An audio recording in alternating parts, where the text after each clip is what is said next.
is almost upon us, and there's much to be anticipated. It's still a bit unclear which games are coming out on which consoles, and most of our picks will probably live in both generations. In all honesty, we're most excited about new announcements we could never predict. We're facing a potential tidal wave of new IPs and sequel debuts, so we're going to focus on the games we've already been following and anticipating for some time now. We've already experienced the marathon intensity of The Last of Us, so it's no longer a contender for this list. As always, it's what we don't know that really drives our obsession, so the games with the biggest questions usually get the most votes. And no, Last Guardian, we don't trust you anymore. It's a school night, hon. You and your little druid friends need to— We're not druids, Mom! We're fucking warriors and wizards! After over a decade, the Halo leash has been severed, and Bungie is ready to shape the fate of the budding MMO FPS scene with Destiny at its side. Sci-fi armaments, celestial spheres, interstellar and terrestrial travel are its initial hallmarks, but the lore fiends are chomping at the big bang bit for how the galaxy itself will be molded. Thumbing through Bungie's back catalog to Marathon and Myth, we find a developer that unflinchingly cleaves the dynamics of action and subtlety of story like few others dare to try. We're ready for them to try to read our palms.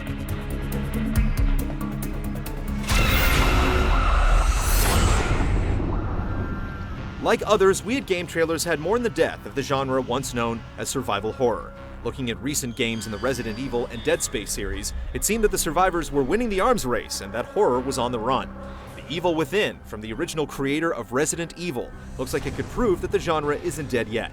This new project promises to blend psychological scares and monsters, and with its bold claim to bring back true survival horror, has a lot to live up to. We're hoping the game's E3 showing will show us what it's truly capable of.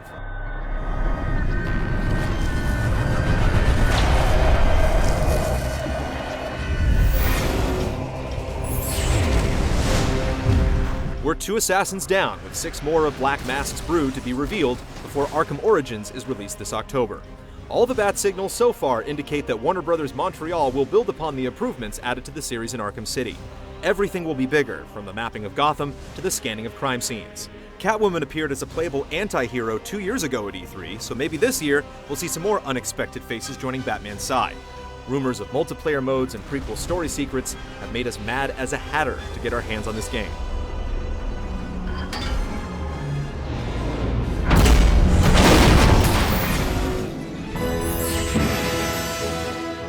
There's only one concrete fact that we know about the next Smash Bros. At E3, that it's simply going to be there. But per usual, it's what we don't know that has us most intrigued about this cross-corporation clobberfest. Which franchise fighters will make the cut? To what extent will Namco Bandai help on the project? And will fanboys finally get their second coming of Melee? We're hoping we don't have to wait too long for Reggie to give us the heavy-hitting details.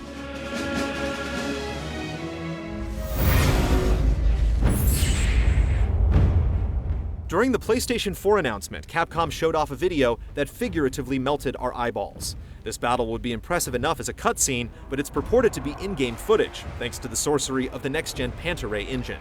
Outside this 2-minute video, we know almost nothing about the game. Even the name Deep Down is a working title. It's promised to be a new IP, despite a passing similarity to Capcom's 2012 hit, Dragon's Dogma. We're hoping E3 will shed some light on what exactly Deep Down is.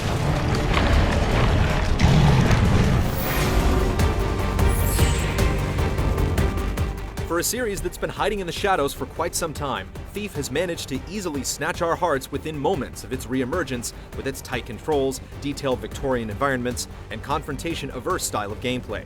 Subtlety and skill are a vital part of this inspired take on the stealth game, and we're eager to take it further on the show floor. We suspect that cunning protagonist Garrett will make away with more than just diamonds and gold at this year's show. For me, it's simple. It's a way of life. Super Mario Galaxy and its sequel are 2 of the highest-rated games of all time, so naturally, we're excitedly awaiting to see what the Big N's got cooking for the follow-up.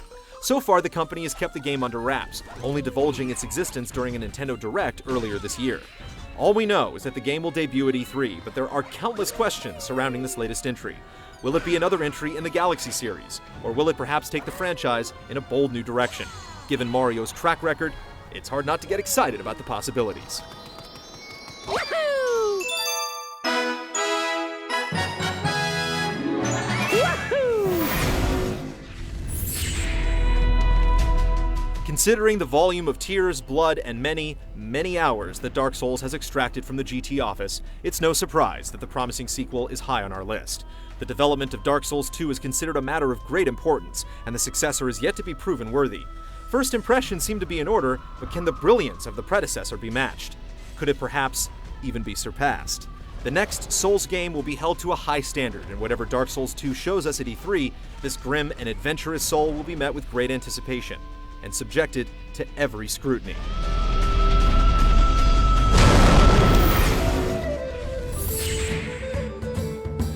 Polish developer CD Projekt Red has made waves in recent years with their excellent RPGs based on The Witcher, Geralt of Rivia. Presenting moral situations that aren't simply black and white, the games create tough decisions for the player that impact where the story goes. Past games have been limited by chapter-style progression, but The Witcher 3 ends the trilogy with a full open world, while promising to deliver an even deeper sense of consequence as your decisions influence the plot and the world around you.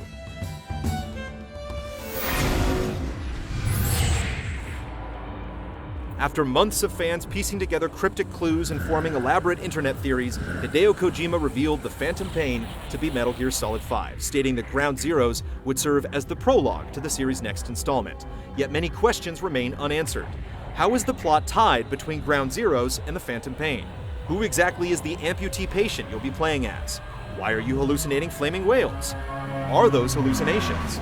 If we know Kojima, the anticipation is well deserved. We can't wait to see what he brings to E3.